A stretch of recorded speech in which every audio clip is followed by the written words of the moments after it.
Hello everyone, welcome to VACE academy.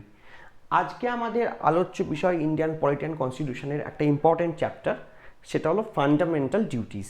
Fundamental duty কী কী আছে? 11টা fundamental duty আছে আমাদের ভারতবর্ষে, সেগুলো নিয়ে আমরা আলোচনা করব।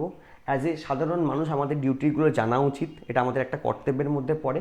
এবং তার সাথে অবশ্যই ফান্ডামেন্টাল ডিউটি কীভাবে আমাদের দেশে অ্যাড হয়েছিল এবং আর যা যা ইনফরমেশান তোমাদের পরীক্ষাতে আসে সেটাও আমরা আলোচনা করব, ডিসকাশন করব। তাহলে চলো সময় নষ্ট না করে আমরা শুরু করি আমাদের ফান্ডামেন্টাল ডিউটিসের চ্যাপ্টার। দেখো, ফান্ডামেন্টাল ডিউটিস নিয়ে যদি বলতে হয়, প্রথম যেটা বলতে হবে, ফান্ডামেন্টাল ডিউটি কিন্তু আমাদের সংবিধানে ছিল না।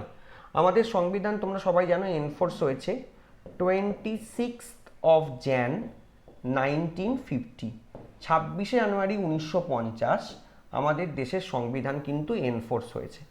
যখন আমাদের দেশে সংবিধান এনফোর্স হয়েছে তখন আমাদের দেশের টোটাল পার্টস, যদি আমি বলি পার্টস, অর্থাৎ সংবিধানের কটা পার্ট ছিল সেটা কিন্তু ছিল 22টা, তাই তো?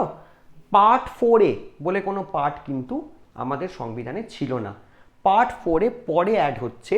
কবে অ্যাড হচ্ছে যদি আমি দেখি, পার্ট 4 এর ভেতরে অবভিয়াসলি ফান্ডামেন্টাল ডিউটির কথা বলা আছে। আমরা পার্ট 1 পড়েছি, যেখানে আমরা ইউনিয়ন অ্যান্ড ইটস টেরিটরির কথা বলেছি। আমরা পার্ট 2 পড়েছি, যেখানে আমরা সিটিজেনশিপের কথা পড়েছি। দেন আমরা পার্ট 3, সেখানে আমরা ফান্ডামেন্টাল রাইটসের কথা পড়েছি। পার্ট 4, সেখানে আমরা ডিরেক্টিভ প্রিন্সিপাল অফ স্টেট পলিসির কথা পড়েছি। এবং পার্ট 4A এটা কিন্তু পরে অ্যাড হচ্ছে। কবে অ্যাড হচ্ছে আমরা যদি দেখি, added by 42nd amendment act 1976। আমরা সবাই জানি ইন্দিরা গান্ধীর নেতৃত্বে যে এমার্জেন্সি সংগঠিত হয়েছিল 75 থেকে 77, 25 জুন 1975, সেই এমার্জেন্সি প্রোক্লেম করেন প্রেসিডেন্ট ফখরুদ্দিন আলী আহমেদ। সেই এমার্জেন্সি চলাকালীনই কিন্তু এই amendment act, constitution amendment act, 42nd amendment act, এখানে এত প্রভিশন চেঞ্জ হয়েছিল আমাদের সংবিধানে, এটাকে আমরা মিনি কনস্টিটিউশনও বলে থাকি। সেই মিনি কনস্টিটিউশন যখন পার্লামেন্টে পাস করানো হচ্ছে 76-এ, তখন কিন্তু ফান্ডামেন্টাল ডিউটির যে পার্ট 4A সেটা কিন্তু আমাদের সংবিধানে অ্যাড হয়েছিল। এবং এই পার্ট 4A বা এন্টায়ার যে মিনি কনস্টিটিউশন, যে 42nd অ্যামেন্ডমেন্ট অ্যাক্ট, সেটা যে কমিটির রেকমেন্ডেশনে হয়েছিল, এটা কিন্তু কংগ্রেসের একটা নিজস্ব কমিটি ছিল। সেই কমিটির নাম ছিল সারান সিং কমিটি। সারান সিং কমিটির রেকমেন্ডেশনে কিন্তু এন্টায়ার মিনি কনস্টিটিউশনটা আমাদের দেশে পাস হয়েছিল এবং 42nd অ্যামেন্ডমেন্ট অ্যাক্ট আমাদের দেশে পাস হয়েছিল। তাহলে সারান সিং কমিটির রেকমেন্ডেশনটা আমাদেরকে দেখতে হচ্ছে। নেক্সট দেখো, যেটা বলা হচ্ছে কনসেপ্ট অফ ফান্ডামেন্টাল ডিউটি আমরা কোথা থেকে নিয়েছি। ফান্ডামেন্টাল ডিউটির কনসেপ্ট আমরা নিয়েছি ইউএসএসআর অর্থাৎ সোভিয়েত ইউনিয়ন থেকে নিয়েছি। কারণ 76 সালে আমরা জানি তখনও কিন্তু সোভিয়েত ইউনিয়নে কমিউনিস্ট শাসন ছিল। কিন্তু অনেক সময় পরীক্ষার অপশানে দেয় বা অনেকে লেখে রাশিয়া। রাশিয়া প্রপার আনসার নয়, কারণ 76 সালে কিন্তু সোভিয়েত ইউনিয়নই দেশটার নাম ছিল। কিন্তু তুমি যদি বলো আজকের দিনে দেশটার নাম কি, আজকের দিনে দেশটার নাম কিন্তু রাশিয়া। তাহলে সোভিয়েত ইউনিয়ন ছিল আগে, এখন হয়েছে রাশিয়া। সেখান থেকে কিন্তু ফান্ডামেন্টাল ডিউটির কনসেপ্ট আমরা নিয়েছি। তোমরা জানো একটা কমিউনিস্ট কান্ট্রিতে যেখানে সেখানকার সাধারণ মানুষদের অনেক ডিউটি পালন করতে হয়, তাই সেইভাবে আমরা মনেও রাখতে পারি যে ফান্ডামেন্টাল ডিউটির কনসেপ্ট আমরা সোভিয়েত ইউনিয়ন থেকে নিয়েছি। এবার যখন 76 সালে ফান্ডামেন্টাল ডিউটি অ্যাড করা হলো, আমি কি বললাম, পার্ট 4A, এবং এখানে একটাই আর্টিকেল আছে তোমরা দেখতে পাচ্ছ, সেটা হলো আর্টিকেল 51A। তাহলে ইনিশিয়ালি যখন প্রথম ফান্ডামেন্টাল ডিউটি অ্যাড করা হচ্ছে, টোটাল ফান্ডামেন্টাল ডিউটিস ইনিশিয়ালি ছিল কটা? 10টা। তাহলে ইনিশিয়ালি যখন 76-এ 10টা ফান্ডামেন্টাল ডিউটি ছিল, আজকের দিনে দাঁড়িয়ে টোটাল ফান্ডামেন্টাল ডিউটি আছে 11টা। অর্থাৎ আর একটা ফান্ডামেন্টাল ডিউটি এখানে অ্যাড করা হয়েছে। আর একটা ফান্ডামেন্টাল ডিউটি এখানে অ্যাড করা হয়েছে। যে ফান্ডামেন্টাল ডিউটি অ্যাড করা হয়েছে, দেখো সেটা অর্থাৎ 11th ফান্ডামেন্টাল ডিউটি যেটা অ্যাড করা হয়েছে, সেটা অ্যাড করা হচ্ছে 86 কনস্টিটিউশনাল অ্যামেন্ডমেন্ট অ্যাক্ট 2002। অর্থাৎ আমাদের তখন দেশের প্রধানমন্ত্রী যখন বাজপেয়ীজি, অটল বিহারী বাজপেয়ী, সেই সময় তোমরা জানো মেনলি রাইট টু এডুকেশান আমাদের দেশে যে অ্যামেন্ডমেন্টের মাধ্যমে অ্যাড হয়েছিল, সেটা কিন্তু এই 86 অ্যামেন্ডমেন্ট অ্যাক্ট, এবং 86 অ্যামেন্ডমেন্টের অ্যাক্টের মাধ্যমেই কিন্তু 11th ফান্ডামেন্টাল ডিউটি অ্যাড করা হচ্ছে, যেখানে বলা হচ্ছে যে বাবা মায়ের একটা ফান্ডামেন্টাল ডিউটি তাদের বাচ্চাকে বেসিক এডুকেশন প্রোভাইড করা। যদি তাদের বাবা মা সেই এডুকেশন প্রোভাইড করতে না পারে, ডিউ টু ইকোনমিক রিজন, অর্থাৎ অর্থনৈতিক কারণে যদি তাদের বাবা মা সেটা প্রোভাইড করতে না পারে, সেই ক্ষেত্রে অন দ্যাট সার্কামস্ট্যান্সেস কিন্তু কি হবে না, বাচ্চাকে গভর্নমেন্ট কিন্তু তাকে ফ্রিতে এডুকেশন দেবে গভর্নমেন্ট ইনস্টিটিউশনে। এইটার কথা ফান্ডামেন্টাল ডিউটি 11 ফান্ডামেন্টাল ডিউটিতে বলা আছে।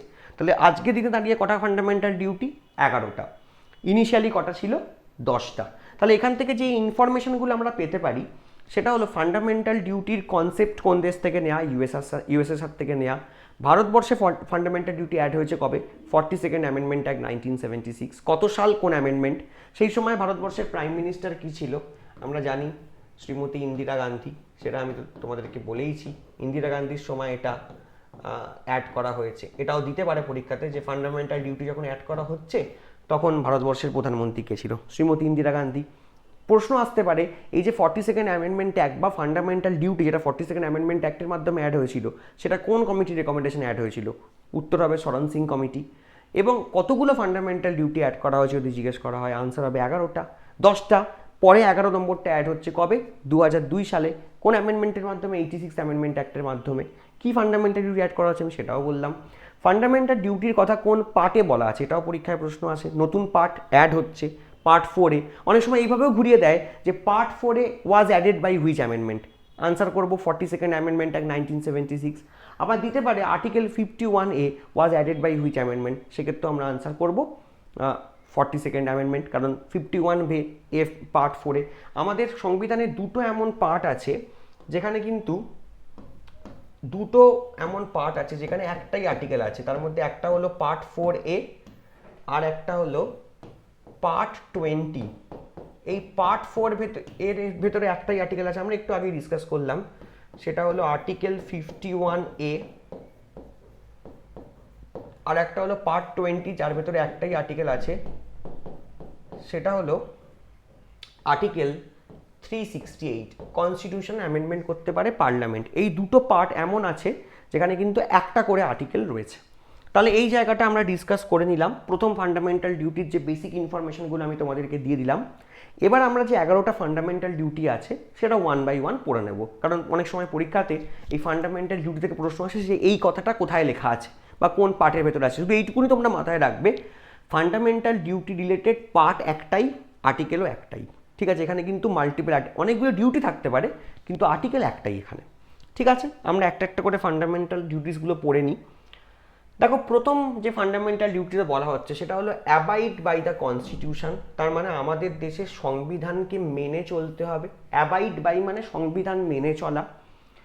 রেসপেক্ট দ্য ন্যাশনাল ফ্ল্যাগ, আমাদের দেশের যে জাতীয় তিরঙ্গা পতাকা সেটাকে আমাদেরকে রেসপেক্ট করতে হবে।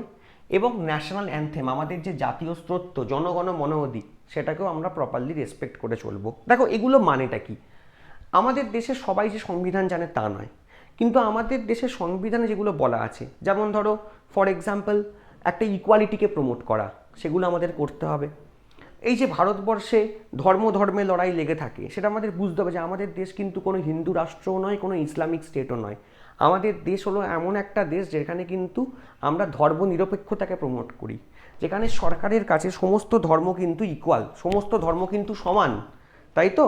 এবং প্রতিটা ধর্মকে কিন্তু ইকুয়াল রেসপেক্ট সরকারের পক্ষ থেকে দেওয়া হয়। এই ব্যাপারগুলোকে নিয়ে আমাদের যে ঝামেলা, সেটাকে কিন্তু আমাদেরকে দেখতে হবে। কনস্টিটিউশনে বলা আছে আমাদের দেশে ইউনিটি অ্যান্ড ইন্টিগ্রিটির কথা বলা আছে, অর্থাৎ ভারতের অখণ্ডতার কথা বলা আছে। কিন্তু যদি আমরা বলি মণিপুর কো আজাদ কর দো, কাশ্মীর তেরি টুকরে হোঙ্গে, বা খালিস্তানি মুভমেন্ট জিন্দাবাদ, তাহলে তো আমরা ভারতকে ভেঙে দেওয়ার কথা বলছি। তাহলে আলটিমেট কনস্টিটিউশনকে মেনে চলা এটা কিন্তু মানুষের একটা কর্তব্যের মধ্যে পড়ে।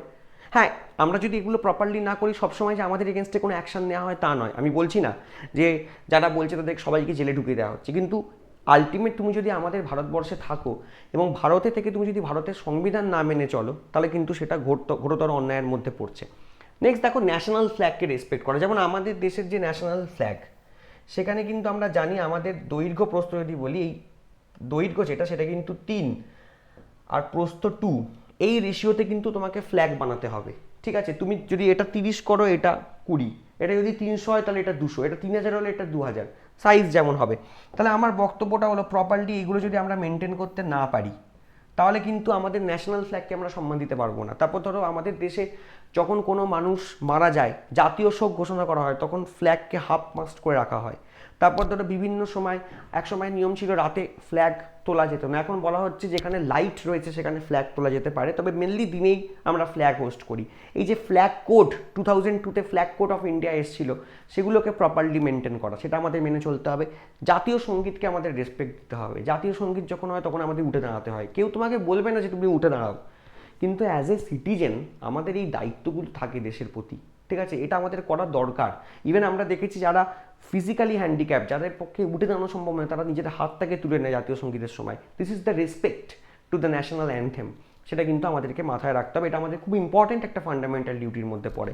নেক্সট যেটা বলছে, to cherish and the follow the noble ideals which inspired our national struggle for freedom. আমাদের দেশে যে লড়াই আমরা করেছি, ভারতের জাতীয় সংগ্রাম, ভারতের যে ন্যাশনাল মুভমেন্ট, যে লড়াইয়ের মাধ্যমে, দীর্ঘ লড়াইয়ের মাধ্যমে আমরা আমাদের যে স্বাধীনতা অর্জন করেছি, সেই যে লড়াই, সেই লড়াইকে চেরিশ করতে হবে। এই যে আমরা বলি না বিভিন্ন মনীষীদের জন্মদিন, এখন সরকার বলছে মনীষীদের জন্মদিনে ছুটি দিতে চলবে না। মনীষীদের জন্মদিন মানে 2 অক্টোবর বলো, 23 জানুয়ারি বলো, 12 জানুয়ারি বলো, স্বামীজির জন্মদিন, নেতাজির জন্মদিন, গান্ধীজির জন্মদিন, সেই জন্মদিনগুলোকে স্কুল বন্ধ করলে চলবে না, বরং বাচ্চাদেরকে নিয়ে আসতে হবে এবং বাচ্চাদেরকে স্বামীজির কথা বলতে হবে, নেতাজির কথা বলতে হবে, সুভাষচন্দ্র বোসের কথা, গান্ধীজির কী কন্ট্রিবিউশন ছিল আমাদের দেশের প্রতি, সেগুলো বলতে হবে। এগুলো কিন্তু কোনো মিয়ারলি হলিডে হিসেবে আমরা পালন করব না, বরং আমরা যেমন ইতিহাসে যেমন আমরা আমাদের দেশের ন্যাশনাল স্ট্রাগল পড়াই বাচ্চাদেরকে, ঠিক সেইভাবে ন্যাশনাল স্ট্রাগলের সাথে যাতে বাচ্চাদেরকে আরও সেটা জানানো যায়, বিভিন্ন জাতীয় মানে দেশের ভালোবাসা সংক্রান্ত যে সমস্ত স্টোরি, সেগুলোকে যাতে আরও বেশি করে পড়ানো যায়, সেগুলোর কথা আমাদের মাথায় রাখতে হবে। আমাদের যে ন্যাশনাল স্ট্রাগল, সেটাকে আমরা চেরিশ করব, সেটাকে আমরা অবজার্ভ করব, যাতে আমরা জানতে পারি যে কী লড়াইয়ের মাধ্যমে আমরা আমাদের দেশের স্বাধীনতা অর্জন করেছি, সেগুলো আমাদের জানা। বিভিন্ন মিউজিয়াম তৈরি করা, মিউজিয়ামে আমাদের যে সমস্ত যারা স্বাধীনতা আমাদের দেশে এনেছেন, তাদের যে সমস্ত জিনিসপত্র তারা ইউজ করেছেন, সেগুলোকে কনজার্ভ করা, লোকে দেখবে স্বামীজির চশমা বা নেতাজি যে লাঠিটা নিয়ে তিনি হাঁটতেন, তার মানে কি, এগুলো আমাদের যে স্বাধীনতার যে সময়টা, যে স্বাধীনতা ফ্রিডম স্ট্রাগলটা, সেটাকে চেরিশ করছি আমরা, সেগুলো আমাদের করা। নেক্সট দেখো বলছে, two uphold and protect the সভারিনিটি, unity and integrity of India. আমি অলরেডি তোমাদেরকে বলছিলাম যে আমাদের মাথায় রাখতে হবে যে আমাদের দেশ কিন্তু একটা সার্বভৌম দেশ, আমাদের দেশ কিন্তু অন্য কোনো দেশের মাধ্যমে পরিচালিত হয় না, সেটা আমাদের মাথায় রাখতে হবে। আমাদের দেশে ইউনিটি অ্যান্ড ইন্টিগ্রিটি কিন্তু খুব ইম্পর্টেন্ট একটা পয়েন্ট। আজকে শুধু ইউনিটি অ্যান্ড ইন্টিগ্রিটিকে প্রমোট করব বলে আমরা আমাদের দেশকে ফেডারেল না বলে আমরা আমাদের দেশকে বলছি India, that is Bharat is an union of state, শুধুমাত্র ইউনিটি অ্যান্ড ইন্টিগ্রিটিকে প্রমোট করা হবে বলে, এটার কথা মাথায় রেখে কিন্তু আমাদেরকে চলতে হবে। তার সাথে বলা আছে, to defend the country and render national service when called upon to do so. দরকার হলে আমাদেরকে আমাদের দেশ সেবার জন্য ঝাঁপিয়ে পড়তে হবে। হ্যাঁ, সবসময় দেশ সেবার জন্য ঝাঁপিয়ে পড়া মানে এটা নয় যে তুমি আর্মি জয়েন করে যাবে, নেভি জয়েন করে যাবে, তার জন্য ডেফিনেটলি একটা ফিজিক্যাল এবিলিটি লাগে, একটা মেন্টাল এবিলিটি লাগে, কিন্তু সেটা ছাড়াও তো দেশের মানুষের জন্য সেবা করা যায়। ঠিক আছে, আমরা স্বামীজি কিন্তু কখনো আর্মিতে জয়েন করেননি, ঠিক আছে, তারপরেও তিনি মানুষের জন্য সেবা করেছেন, তাহলে সেটা যতটা সম্ভব করা যায়। তুমি যদি গরিব মানুষদেরকে কিছু দান করো, তুমি যে উপার্জন করছো তার 10% তুমি যদি তাদেরকে দান করো, তাহলে তোমার খারাপ হবে না, ভালোই হবে। সেইগুলোর কথাই ফান্ডামেন্টাল। হ্যাঁ, আমি বলছি না যে this are duties are mandatory, this is not mandatory, ঠিক আছে, এটা পালন না করলে কেউ তোমাকে কোর্টেও নিয়ে যাবে না, কিন্তু এটা as a human being, as a ভারতীয় তোমার ফান্ডামেন্টাল ডিউটি, এটা মেনে চললে বেটার। নেক্সট যেটা বলছে, two uphold and protect the সভারেনিটি, unity and integrity, এটা আমি বললাম, সেইটার কথা এখানে বলা আছে, এই একই পয়েন্টটা রিপিট করে গেছে। নেক্সটে দেখো কি বলছে, two defend the country and render national service, এটাও রিপিটেড পয়েন্ট হয়ে গেছে, ছেড়ে দাও। নেক্সট পয়েন্টটা বলো, to promote harmony and the spirit of common Brotherhood. Common Brotherhood মানে কি? কমন ব্রাদারহুডের কথা অলরেডি আমরা দেখেছি কোথায়, যখন আমরা প্রিএমবেলের ভেতরে একটা শব্দ ইউজ করেছি যেটার নাম হলো ফ্র্যাটারনিটি। কেন হঠাৎ করে আমরা এই কমন ব্রাদারহুডের কথা বলছি? এই কারণেই বলছি কারণ আমাদের মাথায় রাখতে হবে Bharatvarsha is a land of diversity. আমরা বলি আমাদের দেশে 100 কিলোমিটার করে গেলে মানুষের ভাষা চেঞ্জ হয়, যদি ভাষা চেঞ্জ নাও হয় ভাষার যে ডায়ালেক্ট সেটা চেঞ্জ হয়ে যায়। মানুষের খাবারের বিভিন্ন রকম ভ্যারাইটি অফ ফুডস আমরা দেখতে পাই, ভ্যারাইটি অফ ক্লথস আমরা দেখতে পাই, variety of language, variety of caste, variety of creed. Obviously আমাদের দেশে বিভিন্ন ধর্মের মানুষ রয়েছে, নানা ভাষা, নানা মত, নানা পরিধান, বিবিধের মাঝে দেখো মিলিন মহান। তাহলে আমার বক্তব্যটা হলো, তাহলে যদি বিভিন্ন ধরনের মানুষ থাকে, বিভিন্ন কালচারের মানুষ থাকে, তারপরেও কিন্তু we belongs from a same fraternity of India.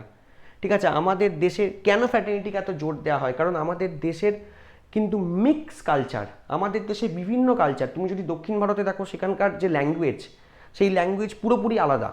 আমাদের বাংলার সাথে তাও তো হিন্দির কিছুটা মিল আছে, তাও তো ওড়িয়ার কিছুটা মিল আছে, অসমিয়া ভাষার কিছু মিল আছে। কিন্তু তুমি যদি চলে যাও কন্নড়, তুমি যদি দেখো আজকে কঙ্কন ল্যাঙ্গুয়েজ, যেটা গোয়াতে আমরা বলি, তুমি যদি আজকে চলে যাও ফর এক্সাম্পল কর্ণাটক, যেখানে কন্নড় বলা হয়, মালায়ালাম, কেরালা, তামিলনাড়ুতে তামিল, ঠিক আছে, কোনো মিল তুমি পাবে না। তাহলে একটা এমন ডাইভার্সিফাইড দেশে ফ্র্যাটার্নিটি কিন্তু খুব ম্যাটার করে, যেখানে আলটিমেট মাথায় রাখতে হবে আমাদেরকে যে we belongs from a same fraternity.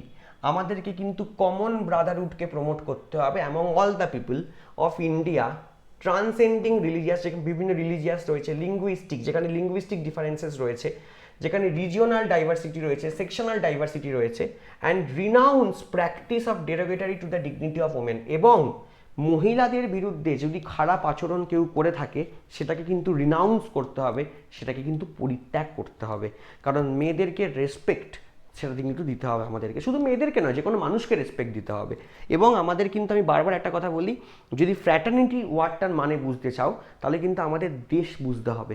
আমাদের এই যে প্রিএমবেলের ভেতরে আমরা কেন বলি যে preamble is nothing but the philosophy of this country. আমাদের দেশের যারা কনস্টিটিউশন, তারা কী কারণে সংবিধান তৈরি করেছিল, তাদের সংবিধানের পেছনে কাজটা কী ছিল, আমাদের দেশের যে ভাবনাটা সেটাকে তুলে ধরা, তাদের মাথার যে ভাবনাটা সেটাকে তুলে ধরা, সেটাই তো প্রিএমবেল। আলটিমেট প্রিএমবেল এই কারণেই ফ্র্যাটার্নিটি কথাটা বলা হয়েছে, কারণ আমাদের দেশে এত ডাইভার্সিটি, তার মধ্যেও যাতে আমরা এক হয়ে থাকতে পারি, সেইটার কথার জন্যই কিন্তু প্রিএমবেলে ফ্র্যাটার্নিটি শব্দটা ইউজ হয়েছে। এবং ফ্র্যাটার্নিটি একটা খুব ভালো এক্সাম্পল আমরা এই ফান্ডামেন্টাল ডিউটির মধ্যে দেখতে পাচ্ছি। নেক্সট দেখো, আমরা যদি বলি to value and preserve the rich heritage of our composite culture. এই যে আমাদের বিভিন্ন হেরিটেজ, ঠিক আছে, ধরো আজকে যদি আমি হিন্দুদের ক্ষেত্রে বলি, বিভিন্ন হিন্দু মন্দির রয়েছে, সেগুলোকে প্রপার ভ্যালু দেয়া, সেগুলোকে প্রপার প্রোটেকশন দেয়া। আমাদের মুসলিমদের ক্ষেত্রে বড় বড় মসজিদ রয়েছে, আমাদের বড় বড় চার্চ রয়েছে, সেগুলোকে প্রপার প্রোটেক্ট দেয়া, রিলিজিয়াস কালচারটাকে প্রপারলি কনজার্ভ করে রাখা। এছাড়া আমাদের দেশের যে কালচার, সেটাকে ভ্যালু দেয়া, ঠিক আছে। আমরা যারা হিন্দু, আমরা যখন দিওয়ালি সেলিব্রেট করব, তখন বাকি ধর্মের মানুষরা সেটাকে সম্মান দেবে। আবার কেউ যখন ঈদ সেলিব্রেট করবে, তখন আমরা সেটাকে সম্মান দেব। কেউ যখন খ্রিশ্চানিটির ক্ষেত্রে কোনো ফেস্টিভ্যাল সেলিব্রেট করবে, সেটাকে আমরা সম্মান দেব। কারণ আমাদের দেশের কাজই হলো আমাদের যে রিচ কালচারাল হেরিটেজ, সেটাকে আমাদেরকে বহন করে নিয়ে যেতে হবে, ফিউচারকে দেখাতে হবে। দেখো আমরা এইভাবে একই সাথে মন্দির মসজিদকে নিয়ে চলি, ঠিক আছে, এই ব্যাপারটাকে প্রমোট করা। To protect and improve the natural environment, আমাদের যে ন্যাচারাল এনভায়রনমেন্ট সেটাকে প্রোটেক্ট করা, forest, lakes, rivers, wild life, এগুলোকে প্রোটেক্ট করা। And to have compassion for living creatures, এবং লিভিং ক্রিয়েচার যেগুলো রয়েছে তাদেরকে, এই যে দুম করে আমরা দেখি কোথাও কুকুরকে পিটিয়ে মেরে দেওয়া হচ্ছে, বিড়ালকে পিটিয়ে মেরে দেওয়া হচ্ছে, না, আমাদেরকে যারা লিভিং ক্রিয়েচার আছে তাদের প্রতিও সহানুভূতিশীল হতে হবে। আমাদেরকে ফরেস্ট, লেক, রিভার এগুলোকে কিন্তু প্রোটেক্ট করতে হবে। দেখো শুধু রাষ্ট্রের কাজ কিন্তু একটা ফরেস্টকে প্রোটেকশন দেওয়া নয়, একটা সাধারণ মানুষ, আমরা জানি একটা জঙ্গল যে আছে, যদি একটা এই জঙ্গল থাকে, তাহলে এই জঙ্গলের মেন জোনটাকে আমরা বলি কোর জোন, এখানে কেউ ঢুকতে পারে না, কিন্তু এই জায়গাটা সবাই যায়, এটাকে আমরা বলি বাফার জোন। তুমি যখন বাফার জোনে ঢুকছো, তখন তুমি একটা চিপসের প্যাকেট ফেলে দিলে, তুমি একটা খাবারের বটল ফেলে দিলে, তাহলে আলটিমেট কি করে আমরা প্রোটেক্ট করতে পারবো? এই বেসিক দায়িত্বটা আমাদেরকে নিতে হবে, ঠিক আছে। আমরা যে জল নষ্ট করি, আমরা যে আমাদের নদীগুলোকে বিভিন্নভাবে দূষণ করি, তোমরা জানো গঙ্গা দূষণ, যমুনা দূষণ বর্তমানে আমাদের দেশের কিন্তু খুব ইম্পর্টেন্ট আলোচনার বিষয় হয়ে দাঁড়িয়েছে। সেগুলোকে যদি আমরা প্রপারলি মেনটেন করতে পারি, তাহলে অনেকটা কাজ কিন্তু সরকারের পক্ষেও সোজা হবে। এই ব্যাপারগুলো মেনটেন করা একটা বেসিক ইন্ডিয়ান হিসেবে আমাদেরকে মাথায় ধরতে হবে যে আমি একটা যদি নোংরা ফেলি, তাহলে নোংরা ফেলার জায়গায় আমি নোংরা ফেলবো, যেখানে গার্বেজ সেখানে আমি নোংরা ফেলবো, যে কোনো জায়গাতে আমি পানের পিক ফেলবো না। কারণ যদি আলটিমেট আমরা সেটা করি, আমরা আমাদের সমাজকেই দূষিত করছি। সেগুলো বেসিক একটু, মানে fundamental duties are very basics, মানে এগুলো সমস্ত মানুষের এমনিই মেনে চলা উচিত, এগুলো নিয়ে বলার কিছু নেই।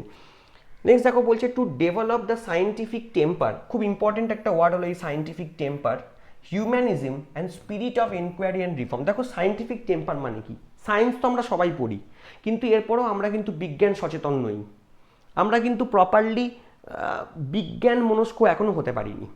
এখনও যখন রাস্তা দিয়ে যাচ্ছি, একটা বিড়াল রাস্তা দিয়ে চলে যাচ্ছে, আমরা দাঁড়িয়ে পড়ছি। যখন দুটো শালিক যাচ্ছে আমরা প্রণাম করছি দুটো শালিককে দেখে, মানে আজকে দিন ভালো যাবে। একটা শালিককে দেখলে আমরা বলছি আমাদের দিন খারাপ যাবে। এর সাথে বিজ্ঞানের কি সম্পর্ক? বিড়ালের সাথে রাস্তা কাটার কি সম্পর্ক? কালো বাড়ির বিড়াল মানে হলো সে খুব খারাপ, খারাপ প্রদর্শন। কুকুর কাঁদছে মানে হলো এ বাবা তাহলে বোধহয় খারাপ কিছু হবে।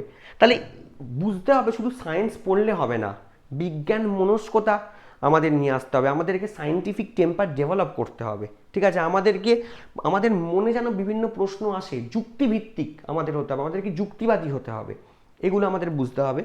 To safeguard public property and abjure violence, আমরা মাঝে মাঝে বন্ধ হয় আমাদের দেশে, ধর্মঘট হয়, যখন আমাদের মনে হয় যে পলিসি সরকার একটা নিয়েছে, যে সরকারের পলিসি আমাদের মনের মতো হয়নি, ডেফিনেটলি আমরা অ্যাজিটেশন করতে পারি, আমাদের লিগাল রাইট আছে, আমরা আন্দোলন করতে পারি, ধর্মঘট পর্যন্ত করতে পারি। কিন্তু তার মানে এটা নয় যে ধর্মঘটের নামে আমি পাবলিক প্রপার্টি ভেঙে দেবো, আমি একটা বাস ভেঙে দিলাম, আমি একটা ট্রেন জ্বালিয়ে দিলাম। আলটিমেট সেগুলো তো মানুষের ট্যাক্সের টাকায় তৈরি জিনিস, এগুলো কিন্তু সরকারের টাকা নয়, এগুলো কিন্তু মানুষের ট্যাক্সের টাকা। তাই সেই পাবলিক প্রপার্টিকে সেফগার্ড করা, ভায়োলেন্স যাতে না হয় সেটাকে দেখা, ভায়োলেন্স না করেও তো আন্দোলন করা যায়, মহাত্মা গান্ধী আমাদেরকে সেটাই শিখিয়েছেন।